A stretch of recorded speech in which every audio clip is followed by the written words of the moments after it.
Hi everyone, I hope you all are doing well, and we are here with our top educator Pankaj sir and your Shivangi ma'am, and we are taking an interview with our top rankers Sachin and Akshit. So we'll be asking them some few questions जो हर student की query रहती है, and all the students want to know जिन्होंने भी IIT clear करनी है आगे, how their seniors did that and कितने परफेक्टली उन्होंने किया, क्या स्ट्रैटेजीज थी उनकी, क्या उनका प्रोसेस रहा था. Will be taking an interview and it will be a totally helpful interview for you all. So let's start it. So before starting the quiz और क्वेश्चंस, एक बेसिक सवाल तो हर बच्चा ही जानना चाहता है सर कि इन सब ने एक बेसिक स्ट्रैटेजी क्या फॉलो करी होती है. किसी ने 2 साल प्रिपरेशन करी है, किसी ने 1 साल प्रिपरेशन करी है, क्या स्ट्रैटेजीज रही हैं आपकी. Let's start with You? Go for it. Strategy wise तो मेरी कोई एक फिक्स स्ट्रैटेजी ओवरऑल 2 इयर्स तक नहीं थी. स्ट्रैटेजी चेंज होती गई. कभी भी मॉक टेस्ट देता था तो फिर पता चलता था ये वीक नहीं है तो उस वीक की पर्टिकुलर स्ट्रैटेजी बनाई. और सब्जेक्ट वाइज भी कुछ टॉपिक्स स्पेशल होते हैं, जैसे फिजिक्स में रोटेशन हो गया या मैथ्स में कैलकुलस हो गया, तो वो मतलब काफ़ी हैवी वेटेज टॉपिक रहते हैं, तो उनके लिए स्पेशल स्ट्रैटेजी बनाई मैंने. और कोई ऐसे फिक्स नहीं थी स्ट्रैटेजी, मेरी चेंज होती गई. Yeah. So actually this point actually is correct. आपको क्या लगता है कि मतलब बच्चे काफी टाइम तक एक ही स्ट्रैटेजी कहते हैं कि ये एक स्ट्रैटेजी हमने कहीं सुन ली और हम यही फॉलो करेंगे 2 साल तक या 3 साल तक. Is it correct? मेरे ख्याल से जितने भी स्टूडेंट सिलेक्ट होते हैं, है ना, अगर उनसे बात करेंगे तो लॉन्ग टाइम कोई ऐसी स्ट्रैटेजी तो नहीं होती होगी टॉपिक पर, है ना. मतलब एक इन टोटलिटी एक स्ट्रैटेजी होती है. इन टोटलिटी एक स्ट्रैटेजी होती है कि चलो ठीक है, हमें ये करना है, ऐसा करना है, हमें सब्जेक्ट परफेक्ट करना है, हमें कॉन्सेप्ट पे फोकस करना है, हमें क्वेश्चन सॉल्व करने पे फोकस करना है. बट ऐसी स्ट्रैटेजी नहीं होगी कि भी हर एक चैप्टर हम HCV से शुरू करेंगे, देन हम PYQ ही करेंगे, देन हम क्या. तुम्हें क्या लगता है सचिन, आप बताओ. हाँ सर, सही बात कही आपने भी कि मतलब टोटली कोई स्ट्रेटेजी नहीं होती. जैसे ये माइक्रोस्कोपिक लेवल की अगर अपन बात करें तो उस लेवल की कोई स्ट्रेटेजी नहीं होती. जो ऊपर से देखे तो वो स्ट्रेटेजी आप बोल सकते हो कि भाई मेरे को 2 साल में इतना स्कोर करना है, टेस्ट देना है, टेस्ट से हमें ये आउटकम निकालना है. हाँ, तो सर बस यही होता है. और बाकी सर इसी के बेस पे आगे बढ़ना चाहिए. जैसे पेपर थी तो उनसे सीखते रहोगे. मेरा तो यही है कि जैसा मेरा इम्प्रूवमेंट तो सर पेपर से ही हुआ मोस्टली, कि भाई पेपर से जितने ज्यादा दिए तो उतना ही स्कोर इम्प्रूव भी होगा. कई बार डाउन भी गया है, लेकिन हाँ वो सीखने पे बढ़ता गया. मुझे जो शिवांगी एक बात इसमें लगती है ना कि कोई जनरल स्ट्रैटेजी तो नहीं हो सकती शायद. बिल्कुल इवन के जो इंडिविजुअल स्टूडेंट जो है वो भी हर दिन इवॉल्व होता है, हर दिन एक नया स्टूडेंट होता है शायद, है ना. एंड आप किसी से भी बात करो, किसी स्टूडेंट से, तो जब उसने प्रिपरेशन शुरू की होगी तो उस टाइम पे उसकी स्ट्रैटेजी कुछ और रही होगी. Very next month, next week, next chapter में. कि अगर आप फिजिक्स की बात करें, आप वेक्टर पढ़ रहे हैं, तब जो स्ट्रैटेजी रहती है पढ़ने की, है ना. फिर मतलब मैं जो बात कर रहा हूँ वो सिंपल सी बात ये है कि स्ट्रैटेजी का मतलब जो स्टूडेंट्स हैं वो ये ना सोचे कि कोई फिक्स लाइन होती है कि 7 to 8 हमें फिजिक्स पढ़नी है, सबसे पहले एनसीईआरटी पढ़नी है, देन HCV करना है, देन यूरोडोप करना है या ML करना है. अब जो भी है, ऐसी कोई स्ट्रैटेजी फिक्स नहीं हो सकती, है ना. स्ट्रैटेजी सिंपल ये है कि आप एक इंडिविजुअल है और आपकी एक स्ट्रेंथ है, आपकी एक वीकनेस है, और वो डेली आप उसको चेक करो और उसके बाद उस पर काम करते हो. मतलब इन टोटलिटी डेली इम्प्रूवमेंट देखना है.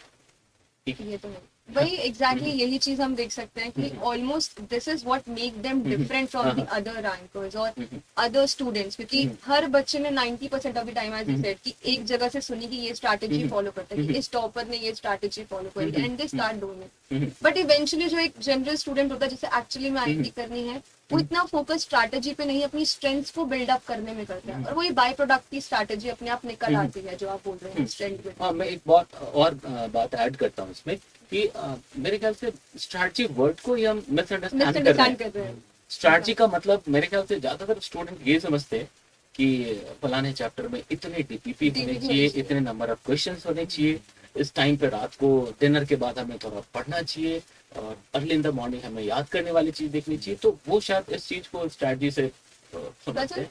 Was it in your life too also कि आपके साथ भी ऐसा था कि मुझे एक दिन में ऐसा DPP अगर 100 क्वेश्चन नहीं है एक DPP में एक टॉपिक से, तो वो DPP ही अच्छी नहीं है? क्योंकि बच्चों के क्वेश्चन आते हैं कि सर एनएलएम में कितने क्वेश्चन करने के हमारा काम हो. भाई तुम एक इंडिविजुअल हो, मे बी कि तुम्हारी स्ट्रेंथ इतनी अच्छी थी, 15-20 सवाल में तो एकदम perfect perfect you had it की इन योर माइंड कि मुझे ऐसी ही डीपीपी करनी है, या फिर डिडंट मैटर, बस क्वेश्चंस होने चाहिए अच्छे, एंड अगर 15 में भी मेरा वो क्वेश्चन में काम हो रहा है तो व्हाई आई डू 50, जिस टॉपिक मेरा वीक है मैं उसमें 50 क्वेश्चन कर लूँ रादर देन। सो मैम जैसे इसमें क्या हुआ था कि मतलब जो मैं पहले क्या था कि 11th-12th में था, तब क्या था कि मेरा फोकस रहता था कि मैं टफ क्वेश्चन ज्यादा करूँ, कि टफर को प्रोबेबिलिटी है ना, कि टफर करेंगे तो रैंक बनेगी, तो ऐसा कुछ है नहीं ज्यादा कि भाई टफ क्वेश्चन से रैंक बनती है। अगर आप सिंपलर क्वेश्चन भी अगर आपने पेपर में छाट के कर लिए ना तो आपकी एक अच्छी खासी रैंक बन जाती है। तो पहले वो इंश्योर करना जरूरी था। ड्रॉप ईयर में मैंने यही चीज सुधारी कि जैसे मैंने ना क्वेश्चंस नहीं देखे, सिंपल आ रहा है सिंपल को भी कर दिया, टफ आ रहा है टफ को भी कर दिया, तो वो चीजें मैंने मतलब जारी रखी।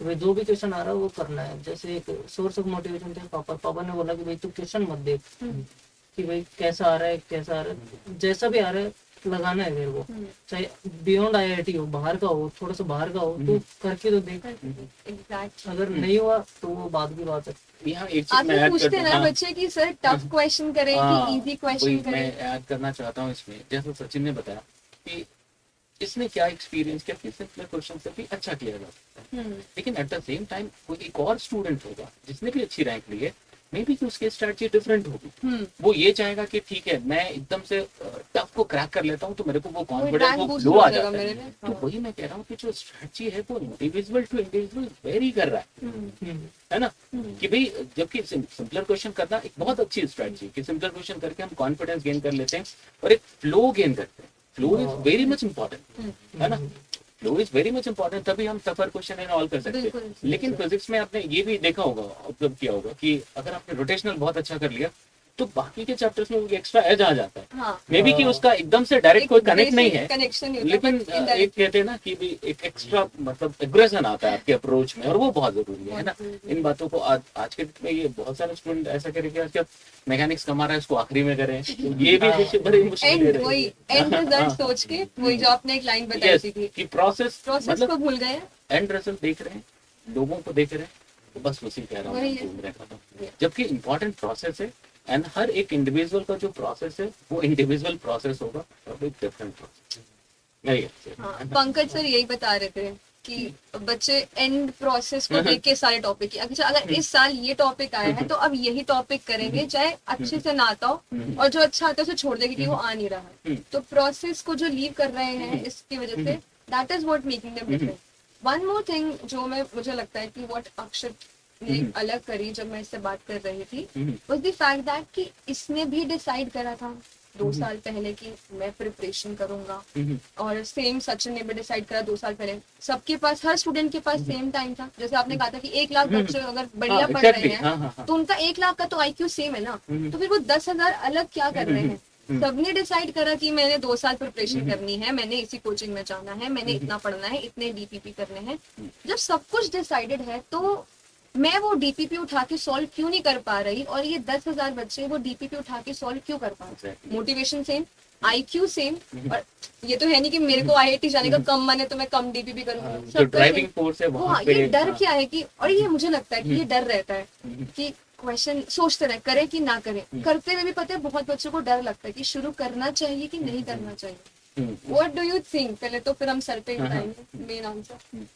इसका रहता तो है कि मतलब कितने करूं, कौन से करूं क्वेश्चन, लेकिन मैंने इसके लिए टीचर्स को ही फॉलो किया था। उन्होंने कहा कि इतने कर लो, तो फिर मैंने कर लिए थे।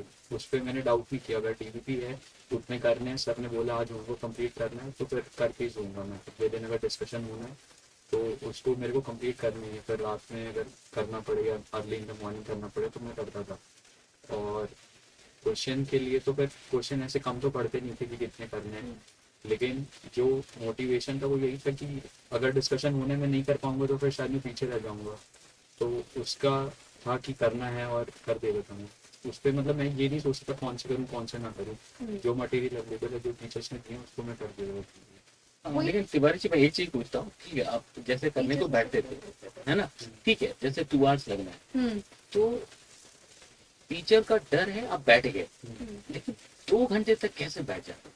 सिंपल क्वेश्चन है हाँ कि टीचर का यही, डर है तो बैठ गए। हम्म। अब ऐसा बहुत लोग कर सकते हैं, लेकिन लेकिन this is not ऐसा good. क्या था, क्या? ऐसा तुम्हारी क्या स्ट्रेंथ थी कि तुम 2 आवर्स तक बैठ के करते थे उसको, ये बहुत important जबकि पंकज सर होमवर्क ऑलमोस्ट हर है। हाँ, क्लास के सभी बच्चे को को दे मिला रहे और हैं, सबको डर है, तुमने क्यों लेकिन करा? वो 2 आवर्स भी कुछ होगा। Hmm, it may be interest in the topic, whatever it is, तुम बताओ तुम्हें क्या क्या लगा? था वो main? मतलब 2 आवर्स तक आप जबरदस्ती नहीं कर सकते, बिल्कुल। डर से आप बैठ सकते हो, पर आप वो बट वो दिल नहीं 2 लगा आवर्स सकते तक पढ़ने आपने के लिए। कैसे उसको हाँ कंटिन्यू किया, वो बहुत वो तो मोटिवेशन था, मतलब कि आईआईटी में जाना है और करना है, हाँ। पेरेंट्स का सपोर्ट था। और वो उस पर्टिकुलर चीज में इंटरेस्ट इंटरेस्ट, हाँ कि वो करने का मजा भी आ रहा है।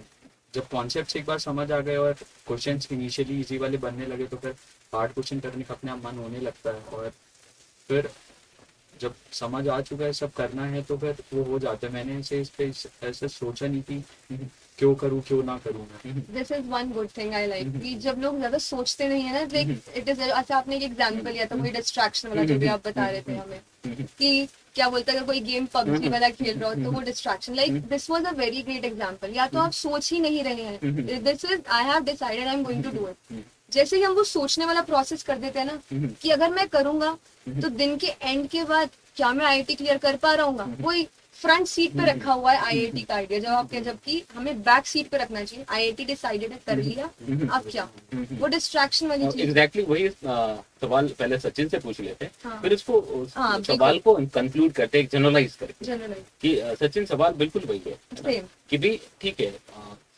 सपोज 10 लाख स्टूडेंट्स आपको पता है कि मान लो 1 लाख बच्चे सीरियस कैंडिडेट होंगे, बट अराउंड 50,000 का आईक्यू लेवल तो बराबर ही होगा। मतलब ऐसा नहीं कह सकते कि सिर्फ 10,000 ही हाई आईक्यू High वाले IQ बाकी level। सभी गधे थे, ऐसा तो बिल्कुल भी नहीं। हाँ, तो उसके बाद ऐसी क्या डिफरेंस थी, ऐसी क्या स्ट्रेंथ तुम्हारी थी कि तुम इस रैंक पे पहुंचे? एग्जैक्टली वही क्वेश्चन है जो तिवारी जी के लिए।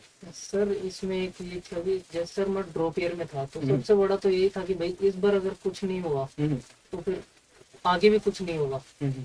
लेकिन उस स्टेटमेंट पे स्टिक कैसे Stick रहते कैसे थे रहना लंबे है? टाइम तक? हाँ, उसको, हाँ, तो सर उसके लिए एक चीज कुछ ड्राइविंग चीज तो होगी। हाँ, सर एक तो था सर पापा का मोटिवेशन कि भाई वो संभालते रहते थे, Continuously। जैसे जैसे हर 15-20 दिन में पूछते रहते थे भाई क्या चल रहा है क्या नहीं चल रहा है, तो वो बताता था। मैं अगर नहीं पढ़ रहा हूँ तो पापा बैठ के समझाते थे, तो वो थोड़े दिन काम करता था, फिर वो स्लो डाउन हो जाता था, तो फिर 1-2 बार ऐसा जैक मिलता था कि भाई करना ही है अब।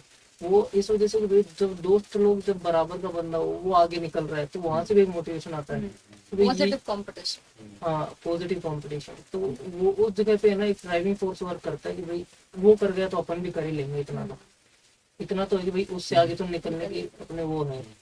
सर आपको क्या लगता है कि जब हम दूसरों को देखते हैं, like I was hearing this interview of MBHI वाला, ही वाज सेइंग कि अपने साथ उन लोगों को रखो जो आपको मोटिवेट करे। अब वही चीज अगर कोई इंसान नेगेटिवली ले, अरे इसका तो इतना अच्छा हो रहा है मेरा नहीं हो रहा, या फिर यू कैन टेक इट, अरे इतना अच्छा कर रहा है, कुछ तो ऐसा है इसमें जो मैं भी कर सकता हूँ कि मेरे में तो what is all your take positive last competition? Question से मैं आके इसको रिलेट करता हूँ और आपके पॉइंट पे था जो मुझे लग रहा है personally, है ना, कि भी पॉइंट ये था कि भी बहुत सारे स्टूडेंट सेम आईक्यू के हैं, लेकिन वहाँ ओनली 10,000 स्टूडेंट जो सेलेक्ट होते हैं वो टॉप 10,000 पे आते हैं, बाकी लोगों का क्या?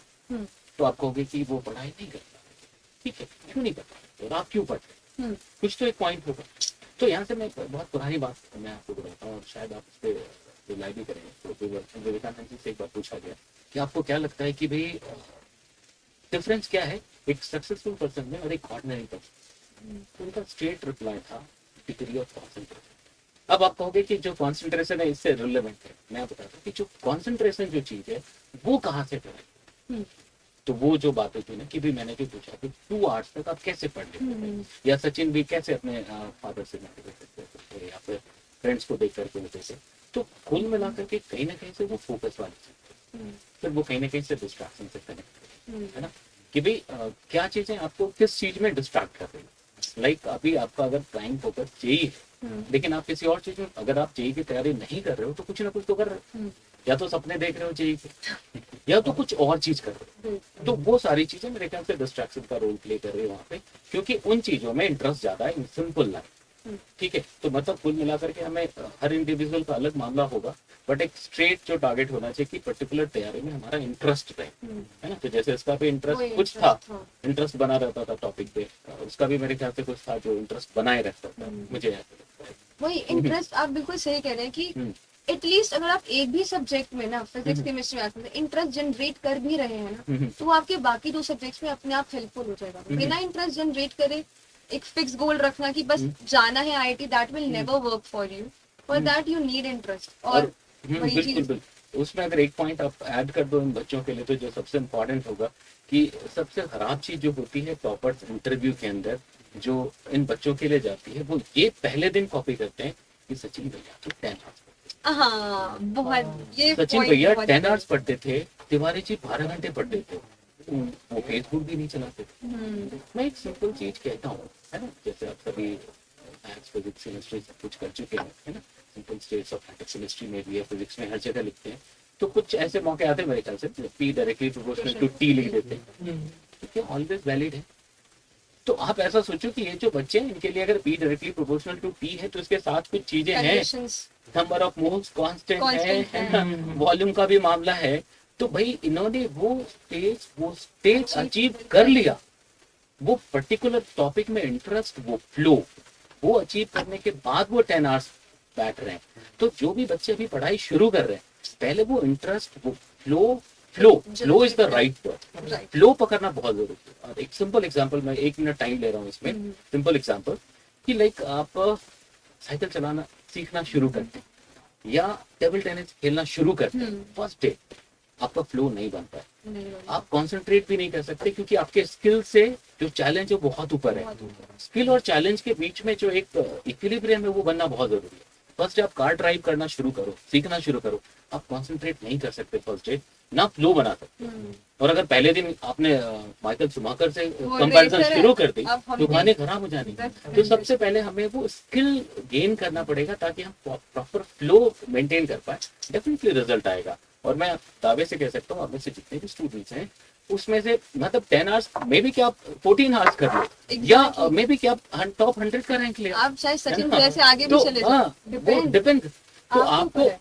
फॉलो ये करना है कि इन्होंने भी आपके स्टेज से शुरू किया था, इन्होंने ये अचीव किया, तो वो जो बीच का गैप है वो दिख नहीं रहा, प्रोसेस का भी एंड प्रोसेस आपको दिख रहा होता है कि फाइनली जब सचिन फुल फॉर्म में, फुल फॉर्म हाँ, में जब वो बिल्कुल फाइनल लाइक कि फॉर्म में, विराट कोहली जब एकदम फुल फॉर्म में है, खेल रहे हैं, तब देख रहे हो। बट जब नहीं, वो विराट zero ने पे कभी out शुरू हुआ, किया होगा, हाँ, और उस समय जो स्ट्रैटेजी रही होगी प्रोसेस वो को नहीं follow करा लेकर, जाता।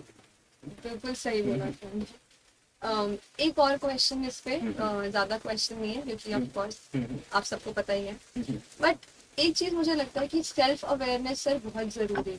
मतलब Akshay, what was the case of self awareness for you, कि आधे time students don't want to accept the fact कि हमने ये टॉपिक इतने अच्छे से कर लिया, हमने तो 1 महीने से टॉपिक करा, हमने तो ये सारी डीपीपी करी है, अब क्वेश्चंस गलत कैसे हो सकते हैं, हमारी गलती नहीं रही होगी, कुछ और रही होगी। एंड जब तक हम वो सेल्फ अवेयर ही नहीं होते अपनी वीकनेस के बारे में, Problem कभी को कभी लेकर के, हमें पता ही नहीं चलता हम वीक है। लकीली हमारे सामने वही क्वेश्चंस आ रहे होते हैं जो हमने करे होते हैं, और वो क्वेश्चंस नहीं आते जो हमें पता नहीं होते। तो वो वीकनेस का सेल्फ अवेयरनेस कब आया कि ये टॉपिक नहीं आता, कैसे पता चलता था वो चीजें? अगर मैं इसकी बात करूँ तो अगर मेरे केस में केमिस्ट्री मेरा बहुत वीक था इनिशियली, तो 11 तक तो केमिस्ट्री में मतलब अवॉइड ही करता था करना। अगर 1-2 घंटे दिन में कर लिए, अगर मन हुआ तो कर लिया, नोट्स रिवाइज कर लिए, बस क्वेश्चंस अवॉइड करता था मैं। लेकिन फिर 11th के एंड में जब फुल सिलेबस मॉक टेस्ट होने लगे, तो फिर मैंने रियलाइज किया कि हाँ नहीं, यहाँ पे मिस्टेक हो रही है और अब इसको इम्प्रूव करना पड़ेगा। तो फिर मैंने डिसाइड किया कि नहीं, केमिस्ट्री इम्प्रूव करूँगा। फिर 11th और 12th के बीच में जो गैप था, वहाँ पर काफ़ी इम्प्रूवमेंट की मैंने। सिलेबस मैंने देखा कि ये टॉपिक्स मैंने छोड़ रखे हैं, जो कर ही नहीं रखे हैं, तो फिर उनको मैंने किए, ढूंढे कहीं से बुक वगैरह से, एकदम अच्छे से उनको किया, नोट्स रिवाइज करना स्टार्ट किया, फिर तब वो हुआ। लेकिन अगर वीक ही रहने देता मैं, अगर नहीं ध्यान देता कि ये मॉक टेस्ट में ये स्कोर कम हो रहा है, बस ये सोचता कि नेक्स्ट में इम्प्रूव करूँगा, और ये नहीं देखता कि ये क्यों हो रहा है, तो शायद अभी नहीं आती रैंक और केमिस्ट्री वीक ही रहता मेरा। लेकिन फिर मैंने वहाँ से किया, और एडवांस में तो फिर केमिस्ट्री में मेरे हाईएस्ट मार्क्स आए, तो फिर इम्प्रूव। अगर मैं नहीं देखता तो शायद नहीं आते, और फिर रैंक भी नहीं आती। मैथ्स फेवरेट था मेरा, मैं करता भी था, लेकिन एडवांस में नहीं आया मार्क्स, और अगर केमिस्ट्री भी मैं इग्नोर कर सकता इनिशियली से, तो फिर नहीं आती रैंक। इसलिए वीक टॉपिक्स को आइडेंटिफाई करके इम्प्रूव करना काफ़ी important this is the line जो सब सुन ले from a chemistry educator, chemistry से कितना भी भाग लो तुम्हारे को रैंक वो ही लाके देगी, ठीक है। सुन लो, तुम अपने टॉप रैंकर से भी सुन लीजिए। और मुझे लगता है ये डिफरेंस होता है सर कि ना डर बहुत लगता है जब हमें पता चलता है ना हमें टॉपिक नहीं आता, तो देयर आर 2 स्टेजेस, आइदर ये लाइक छोड़ के ही चल जाता है टॉपिक हमसे तो होगा ही, या यू एक्ट लाइक अक्षर करना पड़ेगा, अब चाहे हो आर या पार करना पड़ेगा, दिल पे पत्थर रख पर कर, इसको खत्म करके लपेड़ो एक बार के लिए। सेम केस फॉर यू, आप बताओ हाउ वाज योर मेरे केस में ऐसा था कि जैसे मैंने है ना टेस्ट सीरीज ले रखी थी वीकनेस? इंस्टीट्यूट की, तो उससे पता लगता है जैसे लेवल ऑफ क्वेश्चन ही अलग होते थे ना। जैसे कोई मान लो रोटेशन का चैप्टर रोटेशन है, तो मेरे को लगता था जैसे मार्च तक, अभी जेई एडवांस से पहले मार्च तक मेरे को लगता था रोटेशन मेरा सबसे स्ट्रॉन्ग चैप्टर है। बट जब real paper full paper test आने लगे तो उसके अंदर पता लगा कि रोटेशन तो अपना 5 पे भी नहीं है 10 में से। तो धीरे धीरे पेपर है ना वो आपको सब कुछ सिखा देते हैं। तो इसलिए मेरा एडवाइस तो है कि भाई पेपर देने चाहिए। और वो भी एक चीज ये है कि उसमें है ना आप सीनियर्स की मत सुनो। जैसे कई गाइड कर देते हैं कि भाई इस कोचिंग के दे लो, आप इस कोचिंग के दे लो, जो भी ले लो आप, वो सिखा देंगे आपको बस। तो वो चीज है मेरे तरफ से। मतलब उसमें अगर मैं इसको जनरलाइज कर दूं, दोनों ने जो कहा मतलब स्पेशल केस में आउटकम था, बट इन टोटलिटी अगर कॉन्सेप्ट और थ्योरी पे जाएंगे कि एक्चुअली हो क्या रहा है एक इंडिविजुअल के साथ, तो जैसे वीकनेस डिटेक्ट करना, तो अब इसके लिए जनरलाइज क्या आप सजेस्ट करोगे? तो सिंपल चीजें विटनेस कर, अपने आप को विटनेस कर। अदरवाइज आप ड्रीम में होते हो, है ना, आप ड्रीम में हो तो 2 तरह के, पॉजिटिव और नेगेटिव। एक तो या तो वैसे ड्रीम में कि मैं कर रहा हूँ, मेरे से नहीं हो पाएगा, या तो मैं तो सब हूँ, सब कर सब लूंगा। मुझे तो वो तभी हटेगा जब फिटनेस करना शुरू करेंगे, है ना। और वापस शायद आप लोग पुरानी चीज में इतना बिलीव नहीं करते हो, फिर से एक लाइन ऐड करूंगा इसमें कि बुद्धा जी से एक बार पूछा है लड़के जंगल में, what are you, what are you, मतलब हु आर यू तो ठीक है, ये सारे क्वेश्चन मतलब व्हाट आर यू, तो उन्होंने बोला कि आप बुद्धा। तो वही जो कहते हैं ना अवेयरनेस के साथ, एक्चुअली हम सभी ड्रीम में, तो अवेयरनेस के साथ अपने आप को, तो अवेयरनेस तभी आएगी जब अपने आप को विटनेस करना शुरू करेंगे। तो भाई एक आप जो भी इंडिविजुअल, एक आप शिवांगी, तो शिवांगी इंडिविजुअल है और एक एजुकेटर भी है ना। तो अगर शिवांगी को विटनेस करना शुरू करते, देन वो समझ पाएगी कि क्या स्ट्रेंथ है, क्या वीकनेस है, और वो सब कुछ तुम्हारा होगा। हम इन सब के अलावा सिर्फ कॉपी करने की कोशिश, कॉपी हो नहीं सकता, कॉपी हो नहीं सकता। हम बस कोशिश करते कि सचिन भैया ने रोटेशनल 5th पे रखा तो मैं भी 5th पे रखूंगा, अरे तुम 10th पे भी रख सकते हो, तुम मे भी 1st पे रख सकते हो, है ना। तो मेरे ख्याल से प्रोसेस एंड जो टेक्निक और जो मतलब कोर पार्ट है वो फॉलो करना चाहिए। कोर पार्ट ये कि विटनेस करिए। अब तो टेंशन का पार्ट ऑलमोस्ट खत्म ही हो चुका है इनकी जिंदगी से। अब ज्यादा क्वेश्चन तो तुमसे कोई पूछेगा नहीं। अब तुम्हारे कभी जूनियर्स मिल जाएंगे तुम्हें, भैया क्या करा। अब तो आपकी कॉलेज लाइफ शुरू होने वाली है, and I guess everyone is excited. तुम्हारे जूनियर्स तो बहुत एक्साइटेड होंगे कि तुम कॉलेज लाइफ में कितने मजे करने वाले हो, and how good college life exposure is going to change your personality also. 11-12 के बुक वॉर्म्स जब कॉलेज में जाते हैं और एक्सपोजर मिलता है और फेस्ट ऑर्गेनाइज करवाते हैं, everything is going to happen, so many things are going to happen for you. So are you excited for that जो होने वाला है 4 साल आपके साथ कॉलेज में? अभी तो आइडिया है नहीं उसका, लेकिन एक्साइटमेंट तो है, क्योंकि अभी 11-12 तो मतलब कम्प्लीटली सिर्फ पढ़ाई पे ध्यान था और एक्स्ट्रा करिकुलर सारे स्टॉक थे। अब कॉलेज में पता चलेगा क्या क्या इंटरेस्ट है, कुछ इंटरेस्ट। इस पे तो सेशन लेना चाहिए सारे हमारे टॉप एजुकेटर्स, क्योंकि they will help you out. क्योंकि आपने जिस तरह से कॉलेज को हैंडल करा ना, क्योंकि पहला साल कॉलेज हैंडल करना is not an easy thing, specially IIT काफी वाट लग जाती है एज वी से। तो एक सेशन रखेंगे जरूर सर, बताइए, जिसमें आप बता सकें इन सारे स्टूडेंट्स को कि क्या कैसे आपने अपनी एक्सपोजर वाली जिंदगी जी है। मेरा एक्सपोजर तो बहुत ही डिफरेंट था। पेपर के बाद फिर मतलब बिल्कुल अलग से खाना थी ना। हाँ, लेकिन मैं उसके बाद जो मैंने लोगों को सुना समझा है ना, वहां से मैं बहुत सारी चीजें बात कर सकता हूँ इनसे। बट अगेन फिर वही बारी बात है ना कि भाई जब प्रिपरेशन के लिए अपने खुद के रास्ते होते हैं तो वहाँ पे भी खुद के ही रास्ते होंगे। बट आपके जानने में इंटरेस्ट तो सबको रहेगा ही कि क्या हमारे एजुकेटर्स कर रहे हैं। तो I guess will see you again and we gonna wrap this session up. I hope so आप सबको सेशन पसंद आया होगा and these are your top rankers.